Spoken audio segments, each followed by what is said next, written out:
Junk food culture നമ്മുടെ ശരീരത്തിലേക്ക് കൊണ്ടുവരുന്ന ഒരു പക്ഷേ ഏറ്റവും ഈസി ആയിട്ടുള്ള ഏറ്റവും മോശമായിട്ടുള്ള ഒരു കാര്യമാണ് ഒബിസിറ്റി എന്ന് പറയുന്നത്, അല്ലെ? ഇൻഫോർമേഷണൽ ഒബിസിറ്റി എന്ന് പറയുന്നതും ഏതാണ്ട് ഇതുപോലെയാണ്. സോ എന്താണ് ഇവിടെ സൊല്യൂഷൻ എന്ന് നമുക്ക് പറയാൻ പറ്റുന്നത്?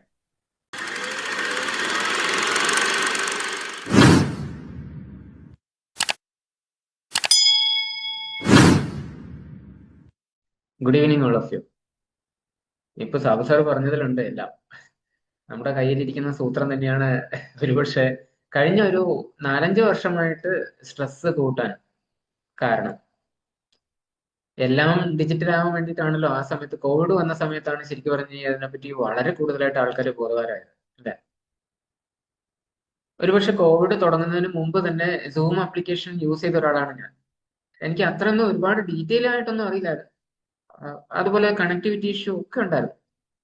പക്ഷെ അതവിടെ കിട്ടിയില്ലെങ്കിൽ കിട്ടിയില്ല, ഫിസിക്കലി നമുക്ക് കാണാം എന്നുള്ളൊരു ഓപ്ഷൻ ഉണ്ടായിരുന്നു. പക്ഷെ കോവിഡ് തുടങ്ങിയപ്പോൾ അങ്ങനെ ഒരു ഓപ്ഷൻ എടുത്തു കളഞ്ഞു. ഫിസിക്കലി കാണാൻ പറ്റില്ല എന്നുള്ള ഓപ്ഷൻ വന്നപ്പോൾ തീർച്ചയായിട്ടും നമ്മൾ ഡിജിറ്റലായി. അപ്പോൾ ഡിജിറ്റൽ പേയ്മെന്റ്, ഡിജിറ്റൽ അല്ലെങ്കിൽ വാട്സപ്പില് പലതരത്തിലുള്ള ഗ്രൂപ്പുകൾ, കമ്മ്യൂണിറ്റികൾ അങ്ങനെ തുടങ്ങിയിട്ട് എല്ലാ കാര്യങ്ങളും ഇൻക്ലൂഡിങ് മെഡിറ്റേഷൻ പോലും നമ്മൾ ഡിജിറ്റലൈസ് ചെയ്തു, അല്ലെ? അങ്ങനെ ഡിജിറ്റലൈസ് ചെയ്തപ്പോൾ സ്ട്രെസ് നമുക്ക് കൂടുകയാണോ ചെയ്തത്, കുറയുകയാണോ ചെയ്തത്? ഓക്കെ, സ്ട്രെസ് ഡിജിറ്റൽ ആകുമ്പോൾ നമ്മൾ എന്തൊക്കെ ശ്രദ്ധിക്കണം, എന്താണ് അതിന്റെ കാരണങ്ങൾ, എന്തൊക്കെയാണ് അതിൽ വരുന്ന ചലഞ്ചസ്, ആ ഒരു രീതിയിലാണ് ഇന്നത്തെ ഈ ഒരു ടോപ്പിക്ക് കൊണ്ടുപോകുന്നത്. സോ ഡിജിറ്റൽ സ്ട്രെസ് എന്ന് പറയുന്നത് സാധാരണഗതിയിൽ നമുക്ക് പെട്ടെന്ന് അനുഭവപ്പെടുന്ന ഒരു കാര്യമൊന്നുമല്ല, വളരെ സ്ലോ ആയിരിക്കും. എല്ലാ കാര്യങ്ങളും നമ്മളിങ്ങനെ ഡിജിറ്റലിലേക്ക് കൊണ്ടുപോകുമ്പോൾ ഒരുപക്ഷെ നമ്മൾ ഗോയിങ് ഡിജിറ്റൽ എന്ന് മാറിയിട്ട് ബീയിങ് ഡിജിറ്റൽ ആയി കഴിഞ്ഞു, അല്ലെ? ആപ്പ്, പേയ്മെന്റ് ആപ്പോ അല്ലെങ്കിൽ ബാക്കി കാര്യങ്ങളോ ഒക്കെ നമ്മൾ ഡിജിറ്റൽ ആയിട്ട് തന്നെ ചെയ്യണം എന്നുള്ള ഒരു നിലവാരത്തിലേക്ക് എത്തി. അത് നമ്മുടെ നോളജ് ബേസ് ആയിരിക്കാം, അതല്ലെങ്കിൽ നമ്മുടെ ആവശ്യം ആയിരിക്കാം. ബസ്സിൽ പോലും 20 രൂപയ്ക്ക് അല്ലെങ്കിൽ 13 രൂപയ്ക്ക് നമ്മളിപ്പോ പേയ്മെന്റ് ആപ്പ് വഴി ചെയ്യുകയാണ് ചെയ്യുന്നത്. മുമ്പും ഇതൊക്കെ വേണമെങ്കിൽ നമുക്ക് യൂസ് ചെയ്യായിരുന്നു, അല്ലെ? പക്ഷെ നമ്മൾ ആ രീതിയിലേക്ക് പോയിട്ടില്ല. എന്താ ഇവിടുത്തെ ഒരു പ്രധാന ഇഷ്യൂ എന്ന് വെച്ച് കഴിഞ്ഞാൽ, സാധാരണ ഡിജിറ്റൽ എന്ന് പറയുന്നത് 0-1 അല്ലെങ്കിൽ ഹെക്സാഡെസിമൽ വ്യൂ പോയിന്റ് ഒക്കെ ഉണ്ട്. ഹെക്സാഡെസിമൽ എന്ന് പറഞ്ഞു കഴിഞ്ഞാൽ 16 ഡിജിറ്റിലേക്ക് പോകും. ഇനി 16 ഡിജിറ്റൽ എന്ന് വേണ്ട, നമുക്ക് ആ 0-യും 1-ഉം ആയിട്ട് മാത്രം എടുക്കാം. മീൻസ് നമ്മളൊരു കമാൻഡ് കൊടുക്കുന്നു, കമ്പ്യൂട്ടർ അത് സ്വീകരിക്കുന്നു അല്ലെങ്കിൽ സ്വീകരിക്കുന്നില്ല, ഓൺ അല്ലെങ്കിൽ ഓഫ്. 0 ആൻഡ് 1-ലാണ് സാധാരണഗതിയിൽ ഡിജിറ്റലൈസ് ആയിട്ടുള്ള എല്ലാ കാര്യങ്ങളും വർക്ക് ചെയ്യുന്നത്, അല്ലെ? പേയ്മെന്റ് നടത്താൻ പറ്റിയില്ല, ചാറ്റ് ചെയ്യാൻ കഴിഞ്ഞില്ല. ഇതിനിടയിൽ വേറെ എന്തെങ്കിലും ഉണ്ടോ മറ്റേയാളെ സംബന്ധിച്ച്? നിങ്ങളിപ്പോ നിങ്ങളുടെ സുഹൃത്തിനെ ഫോൺ ചെയ്യാൻ വേണ്ടിയിട്ട് അല്ലെങ്കിൽ ഒരു വാട്സപ്പിൽ ഒരു ചാറ്റ് മെസ്സേജ് അയക്കാൻ വേണ്ടിയിട്ട് നോക്കുകയാണ്. നിങ്ങൾ മെസ്സേജ് അയക്കാൻ സാധിച്ചു അല്ലെങ്കിൽ സാധിച്ചില്ല, ഇതിനിടയിൽ വേറെ എന്തെങ്കിലും ഉണ്ടോ? മറ്റേയാളെ സംബന്ധിച്ച് വേറെ ഒന്നുമില്ല, 0-യും 1-ഉം തന്നെയാണ്, അല്ലെ? അപ്പൊ നമ്മുടെ മനസ്സിൽ എങ്ങനെയാണ് ഈ ഒരു കാര്യം പോകുന്നത്? നമ്മൾ അതിനെപ്പറ്റി ഇപ്പൊ ഈ മെസ്സേജിന്റെ കാര്യം തന്നെ എടുത്തു കഴിഞ്ഞാൽ, മെസ്സേജ് അയക്കുന്ന ആളെ സംബന്ധിച്ച് അത് വളരെ ഡെപ്തിലേക്ക് പോകും. കാരണം ഞാനിത് അയച്ച അയാൾ വായിച്ചോ എന്ന് നമ്മൾ നോക്കിക്കൊണ്ടിരിക്കും, ബ്ലൂടിക്ക് വരുന്നുണ്ടോ എന്ന് നോക്കിക്കൊണ്ടിരിക്കും, അല്ലെങ്കിൽ ഇത് ഡെലിവർ ആയിട്ടുണ്ടോ എന്ന് നോക്കിക്കൊണ്ടിരിക്കും. മറ്റേയാളെ സംബന്ധിച്ചോ സെയിം, എന്തുകൊണ്ട് മെസ്സേജ് അയച്ചില്ല, എന്തുകൊണ്ട് അയാൾ എന്നെ തിരിച്ചു വിളിച്ചില്ല, പല കാരണങ്ങളും നമ്മൾ അവിടെ നമ്മുടേതായിട്ട് ചമഞ്ഞെടുക്കാൻ തുടങ്ങും, അല്ലെ? നമ്മുടെ ക്രിയേറ്റീവ് മൈൻഡ് അവിടെ വർക്ക് ചെയ്യും കേട്ടോ, വളരെ നന്നായിട്ട് വർക്ക് ചെയ്യും. അപ്പൊ ഈ 0 ആൻഡ് 1-ൽ ഡിജിറ്റൽ ഒക്കെ വർക്ക് ചെയ്യുമെങ്കിലും നമ്മുടെ മനസ്സ് വർക്ക് ചെയ്യാത്തത് കൊണ്ട് തന്നെ അത് പലതരത്തിലുള്ള സ്ട്രെസ്സിലേക്ക് എത്തിക്കും. അതാണ് ഒരുപക്ഷെ ഈ ഒരു ഡിജിറ്റൽ അല്ലെങ്കിൽ ഗോയിങ് ഡിജിറ്റൽ എന്ന് മാറിയിട്ട് ബീയിങ് ഡിജിറ്റലിലേക്ക് എത്തുമ്പോൾ നമ്മുടെ മനസ്സിലേക്ക് പോകുന്ന കാര്യങ്ങൾ. ഈ ബീയിങ് ഡിജിറ്റലിൽ എത്തുമ്പോൾ പ്രധാനപ്പെട്ട ചില ഇഷ്യൂസ് എന്ന് പറഞ്ഞു കഴിഞ്ഞാൽ, ഒരുപക്ഷെ ഒരു ആക്സിഡന്റ് നടന്നു അല്ലെങ്കിൽ ആക്സിഡന്റ് നടന്നുകൊണ്ടിരിക്കുന്നു, നമ്മൾ അതിന്റെ വീഡിയോ ചിത്രീകരണത്തിലേക്കാണ് പോകുന്നത്, അവിടെ ഹെൽപ്പ് ചെയ്യാൻ പോകുന്നതിന് പകരം. വളരെ കോമൺ ആയിട്ട് ഒരുപക്ഷെ പലരും സംസാരിക്കുന്ന ഒരു ടോപ്പിക് ഇതാണ്, അല്ലെ? മെന്റലി അല്ലെങ്കിൽ ഇമോഷണൽ ലെവലില്, ഫിസിക്കൽ ലെവലില് നമുക്ക് ഈ ഡിജിറ്റൽ സ്ട്രെസ് എന്താണ് ചെയ്യുന്നത് എന്നുള്ളത് ആണ്. സാധാരണഗതിയില് ഡിജിറ്റൽ സ്ട്രെസ് എന്ന് പറയുന്നത് ഒരുപക്ഷെ ബൈ ഡെഫിനിഷൻ എന്ന് വേണമെങ്കിൽ പറയാം, അത് സ്ക്രീൻ യൂസ് കണ്ടിന്യൂസ് ആയിട്ട് അല്ലെങ്കിൽ കോൺസ്റ്റന്റ് ആയിട്ട് യൂസ് ചെയ്യുന്നത് കൊണ്ട്, അതുപോലെ തന്നെ പലതരത്തിലുള്ള നോട്ടിഫിക്കേഷൻസും പലതരത്തിലുള്ള ഡിജിറ്റൽ ഓവർലോഡും വരുന്നത് കൊണ്ട്. ഡിജിറ്റൽ ഓവർലോഡ് എന്ന് ഉദ്ദേശിക്കുന്നത് എന്താണ്? നമ്മൾ ഡിജിറ്റലൈസ് ആവാൻ നോക്കുന്ന സമയത്ത് അല്ലെങ്കിൽ നമ്മുടെ കണ്ടന്റ്സ്, നമ്മുടെ മനസ്സിലുള്ള ഐഡിയാസ് ഡിജിറ്റലി എക്സ്പ്രസ് ചെയ്യാൻ നോക്കുന്ന സമയത്ത് നമുക്ക് വരുന്ന ഒരു ഓവർലോഡാണ്. അങ്ങനെ ഒരു ഡിജിറ്റൽ ഓവർലോഡ് വരുമ്പോൾ, അങ്ങനെ എക്സസീവ് സ്ക്രീൻ യൂസ് വരുന്ന സമയത്ത് ഉണ്ടാകുന്ന ഒരു സ്ട്രെസ്സിനെയാണ് നമുക്ക് ഡിജിറ്റൽ സ്ട്രെസ് എന്ന് പറയാൻ പറ്റുക. എന്താണ് ഇതിന്റെ കാരണങ്ങൾ? ഒരുപക്ഷെ ഇപ്പൊ പറഞ്ഞ ഡെഫിനേഷനോ അല്ലെങ്കിൽ പല സമയത്തായിട്ട് നിങ്ങളൊക്കെ കേട്ടിരിക്കുന്ന കാര്യങ്ങളോ ഒക്കെ ആയിട്ട് നിങ്ങൾ ഇതിനെ വളരെ നന്നായിട്ട് അറിയുന്നുണ്ട്. സ്റ്റിൽ ഞാൻ എന്റേതായിട്ടുള്ള ഒരു രീതി പറഞ്ഞുതരാം. ഡിജിറ്റൽ സ്ട്രെസ്സിന്റെ പ്രധാനപ്പെട്ട കോസസ് എന്ന് പറയുന്നത് ഒന്ന് നോട്ടിഫിക്കേഷൻ തന്നെയാണ്. നോട്ടിഫിക്കേഷൻ നമ്മുടെ ബ്രെയിനിനെ എപ്പോഴും അലേർട്ട് മോഡിൽ കൊണ്ടുവക്കും. അലേർട്ട് എന്ന് പറയുന്നത് എന്താണ് സാധാരണഗതിയിൽ, അല്ലെ? നമ്മൾ മുമ്പ് സ്ട്രെസ്സിനെ പറ്റി പറയുമ്പോഴൊക്കെ പറഞ്ഞിട്ടുണ്ട്, നമ്മുടെ ശരീരത്തിൽ ഒരു ഫൈറ്റ് ഓർ ഫ്ലൈറ്റ്, നമ്മൾ ഒന്നുകിൽ അതിനോട് ഫൈറ്റ് ചെയ്യണം അല്ലെങ്കിൽ അവിടുന്ന് ഓടിപ്പോകണം. അങ്ങനെയുള്ള ഒരു ഫ്ലൈറ്റ് ഓർ ഫൈറ്റ് റെസ്പോൺസ് കൊടുക്കുന്ന ഒരു പ്രധാനപ്പെട്ട സിറ്റുവേഷൻ ആണ് അലേർട്ട് മോഡ്. അങ്ങനെ ഒരു അലേർട്ട് മോഡിലേക്ക് നമ്മൾ പോകുമ്പോൾ കോർട്ടിസോൾ ഹോർമോൺ കൂടുതലായിട്ട് സെക്രീറ്റ് ആവും. ഈ നോട്ടിഫിക്കേഷൻസ് അതിനുള്ള ഒരു പ്രധാന റീസൺ ആണ്. രണ്ടാമത്തത്, നമ്മൾ കണ്ടിന്യൂസ് ആയിട്ട് സ്ക്രോൾ ചെയ്തുകൊണ്ടിരിക്കുമ്പോൾ, അത് സോഷ്യൽ മീഡിയ പ്രത്യേകിച്ച് മുമ്പൊക്കെ എന്ന് വെച്ച് കഴിഞ്ഞാൽ നമുക്ക് അറ്റ്ലീസ്റ്റ് ഒരു കീ പ്രസ് ചെയ്തിട്ടാണ് നമ്മൾ നെക്സ്റ്റിലേക്ക് പോവുക. പക്ഷെ ഇപ്പൊ എല്ലാം നമ്മൾ സ്വൈപ്പ് ചെയ്തിട്ട് സ്ക്രോൾ ചെയ്തിട്ട് കൊണ്ടുപോകുന്ന ഒരു രീതിയിലേക്ക് എത്തിക്കഴിഞ്ഞു. സോ പൊതുവെ ഇങ്ങനെ ഒരു സ്ക്രോളിങ് ചെയ്യുമ്പോൾ നമുക്ക് നോൺ സ്റ്റോപ്പ് ആയിട്ട് കണ്ടിന്യൂസ് ആയിട്ട് ചെയ്യേണ്ടി വരുന്നതിന്റെ കാരണം എന്താണെന്ന് വെച്ച് കഴിഞ്ഞാൽ, ചില കാര്യങ്ങൾ നമ്മൾ കാണുന്ന സമയത്ത് നമുക്കൊരു ഡോപ്പമൈൻ സ്പൈക്ക് കിട്ടും. ഡോപ്പമൈൻ എന്ന് പറയുന്നത് നമ്മുടെ ബ്രെയിനിനെ കാം ചെയ്യുന്ന അല്ലെങ്കിൽ ബ്രെയിനിന് എക്സൈറ്റ്മെന്റ്, എനർജി കൊടുക്കുന്ന, ഉത്തേജനം കൊടുക്കുന്ന ഒരു ഹോർമോൺ, ബ്രെയിൻ ന്യൂറോ കെമിക്കലാണ്. സോ അതുമായിട്ടുള്ള ഒരു അഡിക്ഷനും കൂടുന്ന സമയത്ത് ഓട്ടോമാറ്റിക്കലി നമ്മൾ പിന്നെയും പിന്നെയും പലതരത്തിലുള്ള സ്ക്രോളിങ്ങിലേക്ക് പോകും. ഇതൊക്കെ നമുക്ക് കൂടുതലായിട്ട് കാണാൻ പറ്റുന്ന ഒരു പക്ഷേ യങ്സ്റ്റേഴ്സിലാണ്, അല്ലെ? ആൻഡ് ഇങ്ങനെ ഒരു ഡോപ്പമൈൻ സ്പൈക്ക് കൊടുക്കുന്ന സമയത്ത് ഓട്ടോമാറ്റിക്കലി നമ്മുടെ ബ്രെയിനിൽ പലതരത്തിലുള്ള ആൻസൈറ്റി സിൻഡ്രോം അല്ലെങ്കിൽ ആൻസൈറ്റി ആയിട്ട് ബന്ധപ്പെട്ടിട്ട് ഉള്ള, ഉത്കണ്ഠയായിട്ട് ബന്ധപ്പെട്ടിട്ടുള്ള കാര്യങ്ങൾ നമുക്കുണ്ടാവും. അത് പ്രത്യേകിച്ചും നമ്മുടെ മൊബൈൽ ഡാറ്റ തീർന്നു പോയാൽ അല്ലെങ്കിൽ വൈഫൈ വർക്ക് ചെയ്യുന്നില്ലെങ്കിൽ ഓട്ടോമാറ്റിക്കലി നമ്മൾ ഓൺലൈൻ അല്ല എന്നുള്ളത് മെസ്സേജ് ബ്രെയിനിലേക്ക് പോകുമ്പോൾ ഡോപ്പമൈൻ സെക്രേഷൻ അവിടെ ഉണ്ടാവില്ല. മൾട്ടി ടാസ്കിങ് സോഷ്യൽ മീഡിയയിൽ നമ്മൾ ചെയ്യുന്നത് എന്ന് വെച്ച് കഴിഞ്ഞാൽ, മൾട്ടി ടാസ്കിങ് എന്ന് പറയുന്നത് എന്താ? സാധാരണഗതിയിൽ ഞാൻ ഭക്ഷണം കഴിച്ചുകൊണ്ടിരിക്കുന്നു, അതിനിടയിൽ TV കാണുന്നു, അതിനിടയിൽ ന്യൂസ് പേപ്പറും മറിച്ചു നോക്കുന്നുണ്ട്. ഇതാണ് സാധാരണ മുമ്പൊക്കെ നടക്കാറുള്ള മൾട്ടി ടാസ്കിങ്. ഇപ്പൊ അങ്ങനെയല്ല. ഇപ്പൊ മൊബൈലിൽ തന്നെ 3, 4 ആപ്പ് അറ്റ് എ ടൈം തുറന്നിട്ട് വാട്സപ്പിൽ ഞാൻ നോക്കിക്കൊണ്ടിരിക്കുന്നുണ്ട്, അതിന്റെ ഒന്നിച്ച് ഫോണിൽ സംസാരിക്കുന്നുണ്ട്, അതിന്റെ ഒന്നിച്ച് ചിലപ്പോൾ ഭക്ഷണം കഴിക്കുന്നുണ്ടാവാം. അത് കൂടാതെ അതേ സമയത്ത് ചിലപ്പോൾ വല്ല എഡിറ്റിങ്ങും പരിപാടിയും ചെയ്യുന്നുണ്ടാവാം. ഇങ്ങനെയുള്ള കാര്യങ്ങൾ ഒരുമിച്ച് ചെയ്യുമ്പോൾ മൾട്ടി ടാസ്കിങ് സോഷ്യൽ മീഡിയയെ സംബന്ധിച്ച് പറയാൻ പറ്റും. ഇവിടെ നമ്മുടെ ബ്രെയിൻ ഒരിക്കൽ പോലും ബ്രേക്ക് കിട്ടുന്നില്ല, അല്ലെങ്കിൽ ഒന്ന് റിലാക്സ് ചെയ്യാനുള്ള അവസരം കിട്ടുന്നില്ല. അതുകൊണ്ട് തന്നെ നമ്മുടെ ഫോക്കസ്, നമ്മൾ എന്തിലാണോ ചെയ്തുകൊണ്ടിരിക്കുന്നത് അതിലുള്ള ഫോക്കസ് ഡിസ്റ്റർബ് ആവും. ഒന്നിലും പെർഫെക്ഷൻ അല്ലെങ്കിൽ ഒരു കംപ്ലീറ്റ്നെസ് കിട്ടാത്ത അവസ്ഥ ഉണ്ടാവും. അൺറീസണബിൾ കമ്പാരിസൺ കൾച്ചർ എന്ന് പറയുന്നത് എന്താണ്? നമ്മള് സാധാരണഗതിയിൽ കമ്പയർ ചെയ്യുന്നത് ഈക്വൽ ആയിട്ടുള്ള ഓപ്പർച്യൂണിറ്റി കിട്ടുന്നവരുമായിട്ടല്ലേ. ഈക്വൽ ഓപ്പർച്യൂണിറ്റിയിൽ അല്ലാത്ത ആൾക്കാർ തമ്മിൽ കമ്പയർ ചെയ്യുമ്പോൾ തീർച്ചയായിട്ടും അത് നോർമൽ അല്ല, അത് അബ്നോർമൽ ആയിട്ടുള്ള കമ്പാരിസൺ ആണ്. എക്സാമ്പിൾ വെച്ച് നോക്കിക്കഴിഞ്ഞാൽ, ഡിസ്റ്റിങ്ഷൻ അല്ലെങ്കിൽ ഫസ്റ്റ് ക്ലാസ് മാർക്ക് കിട്ടിയ 2 കുട്ടികൾ, ഒരുപക്ഷെ 10th നല്ല മാർക്ക് കിട്ടിയ 2 കുട്ടികൾ, ഇവർ +2 എവിടത്തേക്ക് എത്തി? ഇവരുടെ ജീവിത സാഹചര്യങ്ങൾ ഒരേപോലെ ആയിട്ടും രണ്ടുപേരും +2 ഒരേപോലെ എത്തിയില്ലല്ലോ എന്ന് വേണമെങ്കിൽ നമുക്ക് ചിന്തിക്കാം. 2 പേര് എൻട്രൻസ് എഴുതി MBBS സെലക്ഷൻ കിട്ടി, 2 പേരും ഒരേ കോളേജിൽ പഠിക്കുന്നു, അവിടെ ഹോസ്റ്റലിലാണ്. പക്ഷെ ഒരു കുട്ടി അവിടെ നല്ല പെർഫോമൻസിലേക്ക് പോയി, എന്നിട്ട് MD പഠിച്ചു, രണ്ടാമത്തെ കുട്ടിക്ക് അത് പറ്റിയില്ല. ഇതും നമുക്ക് ഒരു പക്ഷേ കമ്പയർ ചെയ്യാൻ പറ്റുന്നതാണ്. പക്ഷേ സോഷ്യൽ മീഡിയ ആയിട്ട് നമ്മൾ ഇൻവോൾവ് ആവുന്ന സമയത്ത് നമ്മുടെ മനസ്സിലുള്ള കമ്പാരിസൺ എങ്ങനെയാ പോകുന്നത്? നമുക്കറിയാത്ത ഏതോ ആള് വളരെ നന്നായിട്ട് പുഷപ്പ് ചെയ്യുന്നു, അല്ലെങ്കിൽ വളരെ നല്ല രീതിയിൽ ഭക്ഷണം കഴിക്കുന്നു, അതല്ലെങ്കിൽ ഒരു ദിവസം കഴിക്കുന്ന ഭക്ഷണത്തിന്റെ വളരെ മോശമായിട്ടുള്ളത് വളരെ എൻജോയ്മെന്റോട് കൂടിയിട്ട് യൂട്യൂബിൽ പറയുന്നു. ഇങ്ങനെയൊക്കെയുള്ള കാര്യങ്ങൾ വരുന്ന സമയത്ത് നമ്മൾ എന്തുമായിട്ടാണ് കമ്പയർ ചെയ്യേണ്ടത്? നമ്മുടെ ലൈഫ് അയാൾ കാണിക്കുന്ന അല്ലെങ്കിൽ 1 മിനിറ്റോ 1/2 മിനിറ്റോ മാത്രമുള്ള വീഡിയോ ആയിട്ട് ചുരുങ്ങും അയാളുടെ ഒരു ദിവസം? സാധാരണഗതിയിൽ ഇല്ല, അല്ലെ? ഇങ്ങനെ അയാളുടെ ബാക്ക്ഗ്രൗണ്ട് അറിയാതെ പക്ഷെ അയാൾ ചെയ്യുന്നത് പോലെ നമുക്കും ചെയ്യണം എന്നുള്ള ഒരു തോന്നൽ വരുന്ന സമയത്ത് തീർച്ചയായിട്ടും നമ്മൾ അവിടെ ഒരു കമ്പാരിസൺ കൾച്ചറിലേക്ക് പോവുകയാണ് ചെയ്യുന്നത്. ഇത് നമ്മുടെ സെൽഫ് എസ്റ്റീം കുറയാനും അതുപോലെ തന്നെ ഇമോഷണൽ ബാലൻസ് ഡിസ്റ്റർബ് ചെയ്യാനും സഹായിക്കുക മാത്രമേ ചെയ്യൂ. മറ്റൊരു പ്രധാനപ്പെട്ട കാര്യം എന്ന് പറയുന്നത് ലേറ്റ് നൈറ്റ് സ്ക്രീൻ യൂസ് ആണ്. ഈ ലേറ്റ് നൈറ്റ് സ്ക്രീൻ യൂസ് എന്ന് ഉദ്ദേശിക്കുന്നത് രാത്രി നമ്മൾ ഉറങ്ങേണ്ട സമയത്ത് ഉറങ്ങാതെ അതിന് പകരം സ്ക്രീനുകളിൽ അതൊരു പക്ഷെ ലാപ്ടോപ്പ് ആവാം, ഒരു പക്ഷെ മൊബൈൽ ആവാം, ഒരു പക്ഷെ നമുക്ക് വർക്കുമായിട്ട് ബന്ധപ്പെട്ടിട്ടുള്ള സ്ക്രീൻ യൂസ് പോലും ആകാം. കാരണം നമ്മളിൽ പല ആൾക്കാരും ഇവിടെ ഇന്ത്യയിൽ ഇരുന്നിട്ട് യൂറോപ്യൻ കൺട്രിയിലെ സമയ വ്യത്യാസത്തിനനുസരിച്ച് വർക്ക് ചെയ്യാൻ വിധിക്കപ്പെട്ടവരാണ്. അപ്പൊ അങ്ങനെയാണെങ്കിൽ അവർക്ക് ഉണ്ടാവുന്ന ഒരു sleep quality, sleep quantity disturbances തീർച്ചയായിട്ടും അവരെ സംബന്ധിച്ച് വളരെ പെയിൻഫുൾ ആണ്. അത് അവരുടെ ആരോഗ്യത്തിന് വളരെ മോശം രീതിയിൽ ബാധിക്കുന്നതുമാണ്. അടുത്തൊരു കാര്യം എന്ന് പറയുന്നത് ഇൻഫർമേഷൻ ഓവർലോഡ് ആണ്. ഇൻഫർമേഷൻ ഓവർലോഡ് എന്ന് ഉദ്ദേശിക്കുന്നത് നമ്മൾ ഒരുപാട് ഇൻഫർമേഷൻ പല സ്ഥലത്ത് നിന്ന് കളക്ട് ചെയ്യുന്നു. ഒരു പക്ഷേ എനിക്കൊരു ഇൻഷുറൻസ് എടുക്കണം. ഇൻഷുറൻസ് എടുക്കാൻ വേണ്ടിയിട്ട് ഞാൻ എന്ത് ചെയ്യും? ആരോഗ്യ ഇൻഷുറൻസ് ആണെങ്കിൽ ആരോഗ്യ ഇൻഷുറൻസിനെ പറ്റിയിട്ട് ആദ്യം നെറ്റിൽ സെർച്ച് ചെയ്യും. ഓരോ സൈറ്റിലും പോയിട്ട് ഇവിടെ എത്രയാണ് റേറ്റ്, ഇവിടെ എത്രയാണ് റേറ്റ്, ഇത്ര ലക്ഷത്തിന്റെ.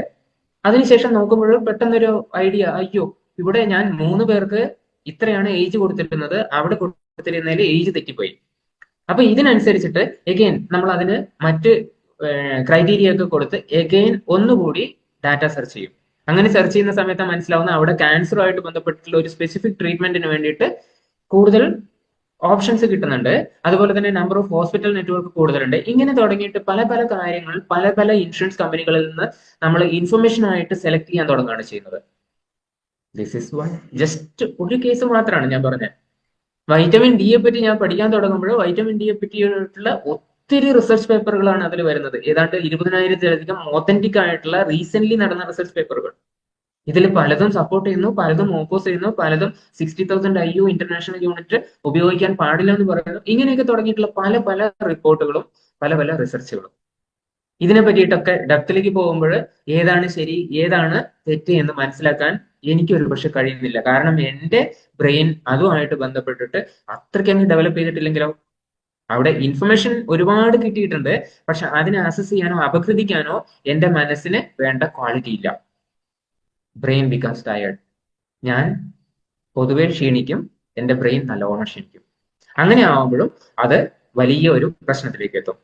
ഒന്ന് ചിന്തിച്ചു നോക്ക്, നമ്മൾ രാവിലെ മുതൽ വൈകുന്നേരം വരെ പല സമയങ്ങളിലായിട്ട് ഇടയ്ക്കിടയ്ക്ക് മോശം ഭക്ഷണം കഴിച്ചുകൊണ്ടിരിക്കുന്ന സമയത്ത് ഓട്ടോമാറ്റിക്കലി ആ ജങ്ക് ഫുഡ് കൾച്ചർ നമ്മുടെ ശരീരത്തിലേക്ക് കൊണ്ടുവരുന്ന ഒരു പക്ഷേ ഏറ്റവും ഈസി ആയിട്ടുള്ള ഏറ്റവും മോശമായിട്ടുള്ള ഒരു കാര്യമാണ് ഒബിസിറ്റി എന്ന് പറയുന്നത്, അല്ലെ?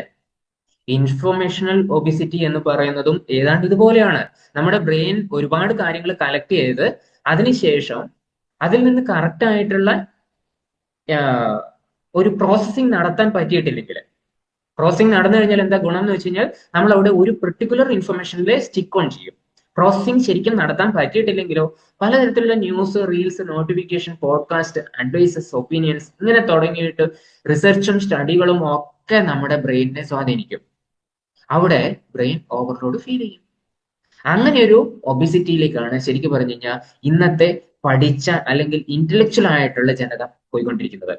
ഇൻഫർമേഷൻ ഓവർലോഡ്, അതിനുശേഷം പ്രോസസ്സ് നടക്കുന്നുമില്ല, അങ്ങനെ ഒരു ഇൻഫർമേഷൻ ഒബിസിറ്റിയിലേക്ക് എത്തുന്നു.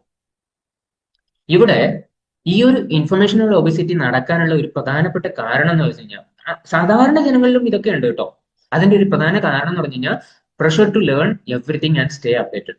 നമ്മൾ എല്ലാ സ്ഥലത്തുനിന്നും ഇൻസ്റ്റന്റ് ആയിട്ട് ഇൻഫർമേഷൻസ് എടുക്കണം. ഒരു പക്ഷെ ഇപ്പൊ നമ്മൾ എലക്ഷൻ കഴിഞ്ഞ ഒരു സമയമാണ്.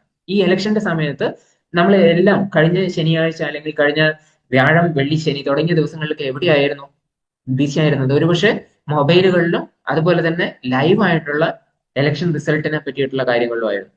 അപ്പൊ ആ അപ്ഡേറ്റഡ് ആയിരിക്കണം എന്നുള്ളതിന് ഉള്ള ഒരു നീഡ്, അങ്ങനെ ഒരു ആവശ്യം ഓട്ടോമാറ്റിക്കലി നമുക്ക് ഓവർലോഡ് ആണ് തരുന്നത്. മൾട്ടി ടാസ്കിങ് കൾച്ചർ ഞാൻ കുറച്ചു നേരത്തെ സൂചിപ്പിച്ചു. പലതരത്തിലുള്ള ആപ്പ് ഒരേ സമയം യൂസ് ചെയ്യേണ്ടി വരുന്നതും അല്ലെങ്കിൽ യൂസ് ചെയ്യുന്ന ഒരു ശീലവും തീർച്ചയായിട്ടും മോശമാവുന്നുണ്ട്. അതുപോലെ തന്നെ നമുക്ക് അറിയാവുന്ന നോളജ് വെച്ച് ലോകത്തുള്ളതിൽ വെച്ച് ഏറ്റവും ബെസ്റ്റ് സെലക്ട് ചെയ്യാൻ പറ്റണം എന്നുള്ളൊരു ആവശ്യം. അങ്ങനെ വരുമ്പോഴെന്താണ് ഓട്ടോമാറ്റിക്കലി പല സ്ഥലത്തു നിന്നും ഇൻഫർമേഷൻ എടുക്കേണ്ടി വരും.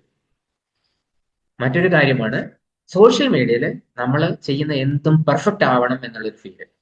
അങ്ങനെ പെർഫെക്റ്റ് ആവാൻ വേണ്ടിയിട്ട് നമ്മൾ നോക്കിക്കൊണ്ടിരിക്കുമ്പോൾ ഓട്ടോമാറ്റിക്കലി 100% റൈറ്റിലേക്ക് നമ്മൾ എത്തണം എന്ന് വിചാരിക്കുമ്പോൾ തീർച്ചയായിട്ടും അവിടെയും ഒരു ഇൻഫർമേഷണൽ ഒബിസിറ്റിയാണ് ഉണ്ടാവുന്നത്. സോ ബ്രെയിൻ ഓവർലോഡ് ആയി കഴിഞ്ഞാൽ എന്തൊക്കെയാണ് പ്രധാനപ്പെട്ട പ്രശ്നങ്ങൾ? ഒന്ന്, നമ്മൾ കോൺസ്റ്റന്റ്ലി പലതരത്തിലുള്ള വീഡിയോസും ആപ്പും വെബ്സൈറ്റുകളും ഒക്കെ സ്ക്രോൾ ചെയ്തിട്ട് അതിൽ നിന്നൊക്കെ ഇൻഫർമേഷൻ എടുത്തുകൊണ്ടിരിക്കാൻ നോക്കും. അപ്പോൾ നമ്മളത് സ്ക്രോൾ ചെയ്തുകൊണ്ടിരിക്കും, അല്ലെങ്കിൽ ആപ്പൊക്കെ ചേഞ്ച് ചെയ്തുകൊണ്ടിരിക്കും. പെട്ടെന്ന് തന്നെ നമുക്ക് ടയേർഡ് ഫീൽ ചെയ്യും.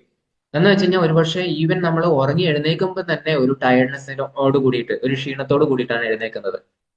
അതുപോലെ തന്നെ നമുക്ക് ഡിസിഷൻ മേക്കിംഗ്, അല്ലെങ്കിൽ എന്തിനാണ് കൂടുതൽ പ്രയോറിറ്റി എന്ന് വ്യക്തമായ ഒരു ബോധമില്ലായ്മ. എക്സാമിന്റെ സമയത്ത് പോലും ഒരുപക്ഷെ ഗെയിം ആപ്പുകളിലോ അല്ലെങ്കിൽ ആവശ്യമില്ലാത്ത സോഷ്യൽ മീഡിയ ഇൻസ്റ്റാഗ്രാം ആപ്പുകളിലോ ഒക്കെ പോയിരിക്കുന്നത് കുട്ടികളുടെ കാര്യത്തിൽ നമ്മൾ കണ്ടിട്ടുണ്ട്. അവിടെ ആ പ്രയോറിറ്റി ഫീൽ ചെയ്യാൻ പറ്റാത്തത് കൊണ്ടാണ് ഒരുപക്ഷെ ഡിസിഷൻ മേക്കിംഗ് എന്ന് പറയുന്നത് അവിടെ അത്ര തന്നെ സ്ട്രോങ് ആവുന്നില്ല. അതുപോലെ തന്നെ കാര്യങ്ങൾ കറക്റ്റ് ആയിട്ട് ഓർമ്മയിൽ നിൽക്കുന്നില്ല. And it's true. പല ആൾക്കാരും എന്താ രാവിലെ ഒരു കാപ്പി എടുത്തു വെച്ചിരുന്നു കഴിഞ്ഞാൽ ആ കാപ്പിയുടെ കൂടെ തന്നെ ഒരുപക്ഷെ പത്രത്തിലത്തെ 4-5 പേജുകൾ വളരെ ഫാസ്റ്റ് ആയിട്ട് വായിച്ചിട്ടുണ്ടാവും. അതിന്റെ ഒപ്പം തന്നെ മൊബൈലിൽ അതേ ന്യൂസ് തന്നെ പിന്നെയും കണ്ടിട്ടുണ്ടാവും. അതുകൂടാതെ 4-5 ആർട്ടിക്കിൾസ് സെപ്പറേറ്റ് ആയിട്ടും പഠിച്ചിട്ടുണ്ടാവും. ഇതൊക്കെ കഴിഞ്ഞിട്ട് അയാളോട് ആ ഒരു മാറ്റർ എന്താണ് എന്ന് ചോദിച്ചു കഴിഞ്ഞാൽ ഒരുപക്ഷെ അയാൾക്ക് അതിനെപ്പറ്റി വ്യക്തമായിട്ടുള്ള ഒരു ധാരണ അല്ലെങ്കിൽ പറയാനുള്ള ഒരു കഴിവില്ലായ്മ അവിടെ ഉണ്ടാവാം. അത് ഈ കാര്യങ്ങൾ മറന്നു പോകുന്ന ഒരു ശീലം ആവുന്നതുകൊണ്ടാണ്. ഇൻഫർമേഷണൽ ഒബിസിറ്റിക്ക് ശേഷം തീർച്ചയായിട്ടും അവിടെ എല്ലാം എന്താ പറയാ, ഒരു ജങ്കായിട്ട് കിടക്കുകയാണെന്ന് പറയാം. Okay. Decreased creativity and focus. നമുക്ക് ശ്രദ്ധ കുറയും, കോൺസെൻട്രേഷൻ കുറയും, ഒപ്പം തന്നെ ക്രിയേറ്റീവ് മൈൻഡ് വർക്ക് ചെയ്യാനുള്ള സ്പേസ് കുറയും. നമ്മൾ നമ്മുടേതായിട്ട് ഒന്നും ചെയ്യുന്നില്ല. അവിടെയൊക്കെ നമ്മൾ ഇൻഫർമേഷൻ കളക്ട് ചെയ്തുകൊണ്ടിരിക്കുകയാണ്. ഇവിടെ ഒരുപക്ഷെ ഒരു ഡസ്റ്റ്ബിൻ എന്ന് പറയാം. നമ്മൾ അത്ര കൂടുതൽ ഇൻഫർമേഷൻ കളക്ട് ചെയ്ത് വെച്ചു. എന്റെ വീട്ടിൽ 5000 ബുക്കുകളുടെ ഒരു ലൈബ്രറി ഉണ്ട് എന്ന് പറഞ്ഞിട്ട് എന്താ കാര്യം? ഞാൻ ഒരു ബുക്ക് പോലും വായിച്ചില്ലെങ്കിൽ. എല്ലാ ബുക്കും ഞാൻ വായിച്ചു. ഇതിനകത്ത് നിന്ന് ഒരു പുസ്തകത്തിന്റെ പോലും പേരോ ഓഥറുടെ പേരോ അതിന്റെ കണ്ടന്റോ എനിക്ക് തിരിച്ചെടുക്കാൻ പറ്റുന്നില്ലെങ്കിലോ? No use. അതേ കാര്യമാണ് ഇവിടെയും സംഭവിക്കുന്നത്.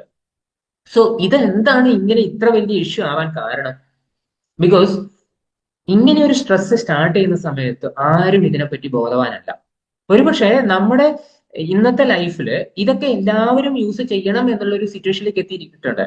കാരണം കുട്ടികൾ തന്നെ, അല്ലെങ്കിൽ ഒരു 6ാം ക്ലാസ്സോ 7ാം ക്ലാസ്സോ പഠിക്കുന്ന ഒരു കുട്ടിയെ തന്നെ മൊബൈലിലെ കൂടെ പഠിപ്പിക്കാൻ വേണ്ടിയിട്ടാണ് ടീച്ചർമാർ ശ്രമിക്കുന്നത്. കുട്ടികളുടെ തലത്തിൽ മാത്രമല്ല, റിട്ടയർഡ് ആയിട്ടുള്ള ആൾക്കാരുടെ പെൻഷൻ ആപ്പ്, അല്ലെങ്കിൽ അവരുടെ ഇപ്പൊ നവംബർ 30 കഴിഞ്ഞു, ആ സമയത്ത് അവർക്കൊക്കെ പൊതുവെ വേണ്ടിയിരുന്ന ഒരു കാര്യമാണ് ലൈഫ് സർട്ടിഫിക്കറ്റ് കൊടുക്കുക. ലൈഫ് സർട്ടിഫിക്കറ്റ് കൊടുക്കാൻ ഇപ്പൊ ഏറ്റവും ഈസി ആയിട്ടുള്ള മെത്തേഡ് എന്താ? ബാങ്കിൽ പോകേണ്ട ആവശ്യമില്ല, നിങ്ങൾ നേരെ നിങ്ങളുടെ മൊബൈലിൽ ചെയ്യാം. സോ ഇത്തരം കാര്യങ്ങളൊക്കെ വളരെ നോർമൽ ആയിട്ട് നമ്മുടെ ലൈഫിന്റെ ഒരു പാർട്ടായി തുടങ്ങി. അതുകൊണ്ട് തന്നെ അത് അറിയില്ല എന്ന് പറയാൻ വേണ്ടിയിട്ട് നമുക്കും മടിയുണ്ട്. അങ്ങനെ ഒരു മടി തീർച്ചയായിട്ടും നമ്മളെ അതിന്റെ ഒരു നോർമൽസിയിലേക്ക് കൊണ്ടുപോകണം. നമ്മുടെ ലൈഫിന്റെ പാർട്ട് ആൻഡ് പാർസലാക്കി മാറ്റിയിരിക്കുകയാണ്. സോ ഇത് ഇന്നത്തെ ജീവിതത്തിന്റെ ആവശ്യമായി മാറിക്കഴിഞ്ഞു. അങ്ങനെ ഒരു ഡിജിറ്റൽ ലൈഫിലേക്ക് പോകുമ്പോൾ പലതരത്തിലുള്ള ടെക്നോളജികളും പലതരത്തിലുള്ള സോഷ്യൽ മീഡിയ ആപ്പുകളും ഒക്കെ നമ്മളെ യൂസ് ചെയ്യിക്കാൻ പലതരത്തിലുള്ള സപ്പോർട്ട് സിസ്റ്റം ഉണ്ട്, അല്ലെ? ഹെൽപ്പ് എന്ന് പറയുന്ന ഒരു ഓപ്ഷനാണ് എല്ലാത്തിലും ഉള്ളത്. യു ക്യാൻ ആസ്ക് ദം, എന്ത് വേണമെങ്കിലും ചോദിക്കാം, നിങ്ങൾക്ക് അവിടുന്ന് അതിൽ നിന്നുള്ള സൊല്യൂഷൻ കിട്ടിയിട്ടുണ്ടാവും. സോ എന്താണ് ഇത് നമ്മുടെ ശരീരത്തിലും നമ്മുടെ ജീവിതത്തിലും ചെയ്യുന്നതെന്ന് നോക്കാം. നോർമലി ഈ ഡിജിറ്റൽ സ്ട്രെസ്സും അതുപോലെ തന്നെ ഇൻഫർമേഷൻ ഒബേസിറ്റിയും നമ്മുടെ മാനസികവും ശാരീരികവുമായിട്ടുള്ള ഹെൽത്തിനെ പൂർണ്ണമായിട്ട് ബാധിക്കുന്നുണ്ട്. മാനസികമായിട്ട് ഉള്ള തലം പറഞ്ഞു കഴിഞ്ഞാൽ ആങ്സൈറ്റി അല്ലെങ്കിൽ ഉത്കണ്ഠ വളരെ കൂടും, ഇറിറ്റബിലിറ്റി, നമ്മള് ഓട് വൺ ഔട്ടായിട്ട് മാറുക, അല്ലെങ്കിൽ മറ്റുള്ളവരുടെ കൂട്ടത്തിൽ നമുക്ക് നിൽക്കാൻ പറ്റാത്തൊരവസ്ഥ എത്തുക. ഫിയർ ഓഫ് മിസ്സിംഗ് ഔട്ട് എന്ന് വേണമെങ്കിൽ പറയാം. ബ്രെയിൻ ഫോഗ്, ബ്രെയിനിന് കൃത്യമായിട്ട് കാര്യങ്ങൾ തീരുമാനിക്കാൻ പറ്റാത്തൊരവസ്ഥ. ഇന്നബിലിറ്റി ടു മേക്ക് ഡിസിഷൻ മേക്കിങ്ങിനെ പറ്റി നേരത്തെ സംസാരിച്ചു. അതുപോലെ തന്നെ നമ്മുടെ മൂഡ് ഒരു ലോ എനർജി ലെവലിൽ മാത്രമായിട്ട് എപ്പോഴും നിൽക്കുക. ഇതൊക്കെ മാനസിക തലത്തിൽ പറ്റുന്ന കാര്യങ്ങളാണ്. അതേപോലെ ഫിസിക്കലി നോക്കിക്കഴിഞ്ഞാൽ ഏറ്റവും പ്രധാനമായിട്ട് നമുക്ക് പറ്റുന്ന ഒരു പക്ഷേ ഐ ആൻഡ് നെക്ക് ആയിരിക്കും. Neck and shoulder pain. Even പല ആൾക്കാരും കീബോർഡ് യൂസ് ചെയ്യുമ്പോൾ അവരുടെ 2 ഫിംഗേഴ്സിന് മാത്രം പെയിൻ വരുന്ന ഒരു സിൻഡ്രോം തന്നെയുണ്ട്. എന്ന് വെച്ച് കഴിഞ്ഞാൽ നമ്മുടെ നെക്ക്, ഷോൾഡർ, അതുപോലെ തന്നെ ഐ, ഇതാണ് പ്രധാനപ്പെട്ട 3 ഭാഗങ്ങൾ. കണ്ടിന്യൂസ് ആയിട്ട് നോക്കുമ്പോൾ ഒരുപക്ഷെ ഹെഡേക്ക്, നമ്മുടെ ഉറക്കം ഡിസ്റ്റർബ് ആവുക, അതുപോലെ തന്നെ ക്ഷീണം എന്ന ഒരവസ്ഥ, ലോ ബോഡി എനർജി, പ്രൊഡക്ടിവിറ്റി ഒക്കെ കുറയുക. ഇതൊക്കെ നമ്മുടെ ശാരീരിക തലത്തിലുള്ള ഒരു പ്രധാന ഇഷ്യൂ ആയിട്ട് കണക്കാക്കാം. സോ എന്താണ് ഇവിടെ സൊല്യൂഷൻ എന്ന് നമുക്ക് പറയാൻ പറ്റുന്നത്?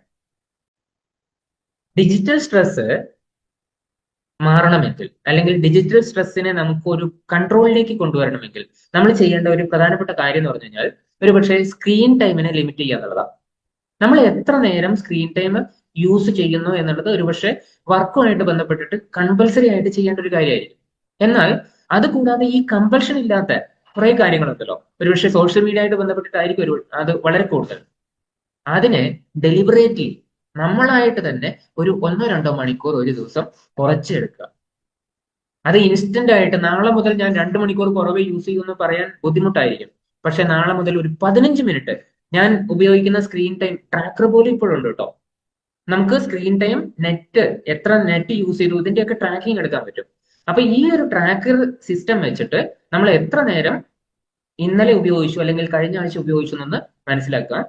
നാളെ മുതൽ 15 മിനിറ്റ് കുറവേ ഉപയോഗിക്കുന്നുള്ളൂ എന്ന് തീരുമാനിക്കുക.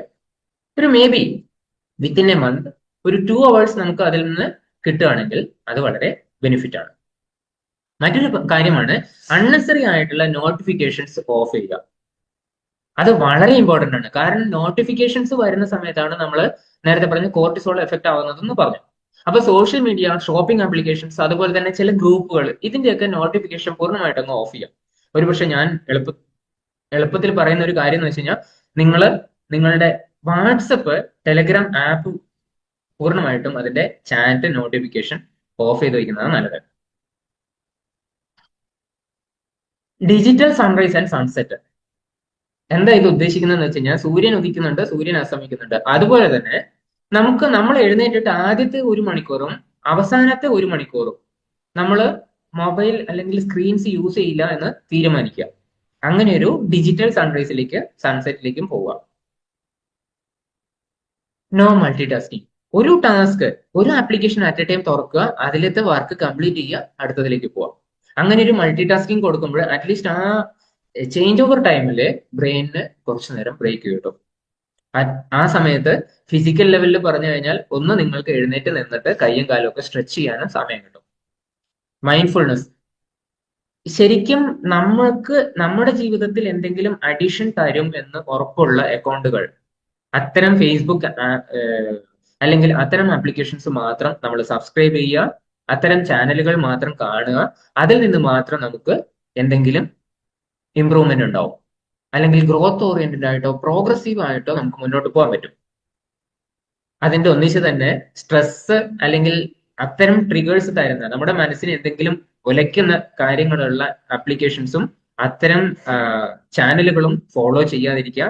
ഇൻ കേസ് ഓൾറെഡി ഫോളോ ചെയ്യുന്നുണ്ടെങ്കിൽ അതൊക്കെ മ്യൂട്ട് ചെയ്ത് വയ്ക്കാം, അല്ലെങ്കിൽ അൺസബ്സ്ക്രൈബ് ചെയ്ത് വയ്ക്കാം. ഇതും ഡിജിറ്റൽ വഴിയാണ്.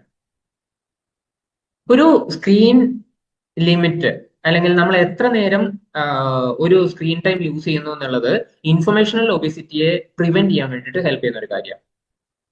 ഇൻഫർമേഷൻ പലതരത്തിലും പല സ്ഥലത്തു നിന്നും നമ്മൾ എടുക്കുമ്പോൾ 2-3 റിലയബിൾ സോഴ്സ് ഒന്നും മാത്രമുള്ള ഓത്തന്റിക് ആയിട്ടുള്ള സോഴ്സ് ഒന്നും മാത്രം എടുക്കുക. നമ്മൾ ഭക്ഷണത്തിന്റെ കാര്യത്തിൽ എന്താ പറയാറ്, ശരിക്കും ഓത്തന്റിക് ആയിട്ടുള്ള അല്ലെങ്കിൽ ശരിയായ എന്താ മാർക്കറ്റിൽ നിന്ന് മാത്രം സാധനങ്ങൾ വാങ്ങിക്കുക എന്നാണ് പറയുന്നത്. അതുപോലെ തന്നെ നമ്മൾ ഇൻഫർമേഷൻ എടുക്കുമ്പോഴും റിലയബിൾ ആയിട്ടുള്ള സോഴ്സ് നിന്ന് മാത്രം ഇൻഫർമേഷൻ എടുക്കുക. അൺനെസറി ആയിട്ടുള്ള നോട്ടിഫിക്കേഷൻ ഒഴിവാക്കുക.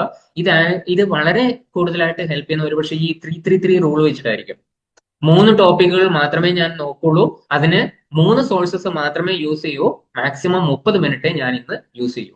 ഈ ഒരു രീതിയിൽ 3-3-3 റൂൾ വെച്ചിട്ട് നമ്മൾ മുന്നോട്ട് പോകുമ്പോൾ നമുക്ക് ആവശ്യമില്ലാത്ത നോട്ടിഫിക്കേഷൻസ് ഒക്കെ ഒഴിവാക്കിയിട്ട് കറക്റ്റ് ആയിട്ട് മുന്നോട്ട് പോകാൻ പറ്റും. ഡിജിറ്റൽ സൺറൈസും ഡിജിറ്റൽ സൺസെറ്റും, നേരത്തെ ഞാൻ പറഞ്ഞത് ഡിജിറ്റൽ സ്ട്രെസ്സിനെ പറ്റിയിട്ടാണെങ്കിൽ ഇൻഫർമേഷണൽ ഒബിസിറ്റിയെ പറ്റിയിട്ട് ഇൻഫോ ഫാസ്റ്റിംഗ് എന്ന് പറഞ്ഞൊരു പരിപാടിയിലേക്ക് പോകാം. എന്ന് വെച്ച് കഴിഞ്ഞാൽ ഇന്നത്തെ ദിവസം ഞാൻ ഫാസ്റ്റിംഗിലേക്ക് വേണമെങ്കിൽ എടുക്കാം. എങ്ങനെയാണ് ഫാസ്റ്റിങ്ങിന്, ഈവൻ ഇന്റർമീഡിയറ്റ് ഫാസ്റ്റിംഗ് ഒക്കെ ഉണ്ടല്ലേ, എന്ന് വെച്ച് കഴിഞ്ഞാൽ 6 മണിക്കൂർ ഭക്ഷണം കഴിക്കാം, 18 മണിക്കൂർ ഫാസ്റ്റിംഗ് എടുക്കാം. ഇങ്ങനെയുള്ളതും ഉണ്ട്, 12 ഉണ്ട്. ഏറ്റവും എളുപ്പത്തില് ഒരുപക്ഷെ നമുക്ക് നല്ലത് എന്താന്ന് വെച്ച് കഴിഞ്ഞാൽ രാവിലത്തെ 2 മണിക്കൂറും വൈകുന്നേരത്തെ 2 മണിക്കൂറും ഇൻഫർമേഷനായിട്ട് ബന്ധപ്പെട്ടിട്ട് ഞാൻ ഒരുപാട് സ്ക്രോൾ ചെയ്യില്ല എന്ന് തീരുമാനിക്കുന്നതാണ്. അപ്പൊ എന്ത് ഉണ്ടാവും, ഒരു 7 മണിക്കൂർ ഉറങ്ങുന്ന ഒരാളാണെങ്കിൽ അറ്റ്ലീസ്റ്റ് ഒരു 11 മണിക്കൂറെങ്കിലും അയാൾ ഇൻഫോ കാസ്റ്റിംഗിലായി. ആ ഒരു രീതിയിൽ നമുക്ക് പോകാൻ പറ്റും. എഗെയിൻ ഇവിടെ നമുക്കൊരു അഡീഷൻ എന്താ ചെയ്യാൻ പറ്റുന്നതെന്ന് വെച്ച് കഴിഞ്ഞാൽ വേണമെങ്കിൽ ഇ ബുക്കുകളും വായിക്കാം, അല്ലെങ്കിൽ ഫിസിക്കൽ ബുക്കുകളും വായിക്കാം. ഈ ബുക്കുകൾ വായിക്കുന്നത് വീഡിയോ കാണുന്നതിനേക്കാൾ എത്രയോ ബെനിഫിറ്റ് ഉണ്ടാവും. സോ ആ ഒരു രീതിയിലേക്ക് വേണമെങ്കിൽ നമുക്ക് പോവാം. എഗൈൻ മൾട്ടി ടാസ്കിങ്ങിനെ പറ്റിയും ഇവിടെ പറയാനുണ്ട്. കാരണം മൾട്ടി ടാസ്കിങ്ങിൽ നമ്മൾ എന്താ ചെയ്യുന്നതെന്ന് വെച്ച് കഴിഞ്ഞാൽ ഒരുപാട് ഇൻഫർമേഷൻസ് നമ്മുടെ ബ്രെയിനിലേക്ക് എടുക്കുകയാണ് ചെയ്യുന്നത്. അവിടെ മെന്റൽ ജങ്ക് ഫുഡിനെ നമ്മൾ ഒഴിവാക്കണം. അല്ലെങ്കിൽ ഡിജിറ്റൽ ആയിട്ടുള്ള ഡീടോക്സിഫിക്കേഷൻ നെസറി ആണെന്ന് വേണമെങ്കിൽ പറയാം. ഡിജിറ്റൽ ഡീടോക്സിഫിക്കേഷൻ എന്ന് പറയുന്നത് എക്സ്ട്രാ ആയിട്ട് നമ്മൾ ഉപയോഗിക്കുന്ന ഒരുപാട് ഇൻഫർമേഷൻസിനെ നമ്മൾ കളയണം, വേണ്ടാത്തത് ഒഴിവാക്കണം ബ്രെയിനിൽ നിന്ന് തന്നെ. പുതിയൊരു ഇൻഫർമേഷൻ കിട്ടിക്കഴിഞ്ഞാൽ പഴയത് ശരിയല്ല എന്നുള്ള ബോധം നമുക്ക് ഉണ്ടാവണം. മൈൻഡ്ഫുൾനെസ്സിനെ പറ്റി ഒരുപക്ഷെ ഇൻഫർമേഷൻ ഒബിസിറ്റിയെ സംബന്ധിച്ചുള്ള ഒരു പ്രധാനപ്പെട്ട കാര്യം എന്ന് പറഞ്ഞു കഴിഞ്ഞാൽ ഡീക്ലട്ടറിംഗ് ആണ്. ഒരുപാട് ഇൻഫർമേഷൻസ് അവിടെ നിന്ന് ഇവിടുന്നൊക്കെ ക്ലട്ടർ ആയി കിടക്കുകയാണ്, ജങ്കായി കിടക്കുക. അതിനെ നമ്മൾ ഓർഗനൈസ് ചെയ്തിട്ട് വിലയിരുത്തണം ആദ്യം, എന്നിട്ട് ഓർഗനൈസ് ചെയ്യണം, എന്നിട്ട് അതിനെ സെപ്പറേറ്റ് ചെയ്ത് വെക്കാൻ പറ്റണം. ഇതിനൊരു പക്ഷെ എഴുതി വെക്കുന്ന ശീലം വളരെ ഹെൽപ്ഫുൾ ആയിരിക്കും. അൺസബ്സ്ക്രൈബ് ചെയ്യേണ്ട ചാനലുകൾ ഒഴിവാക്കുക, അതുപോലെ തന്നെ മ്യൂട്ട് ചെയ്യുക. ഇതൊക്കെ നമുക്ക് ഹെൽപ്ഫുൾ ആണ്. സോ ഇത്രയാണ് ഈ ഒരു ഇൻഫർമേഷൻ ഒബിസിറ്റിയും അതുപോലെ തന്നെ ഡിജിറ്റൽ സ്ട്രെസ്സുമായിട്ട് ബന്ധപ്പെട്ടിട്ട് ഇന്ന് പറയാനുള്ള കാര്യങ്ങൾ. Thank you.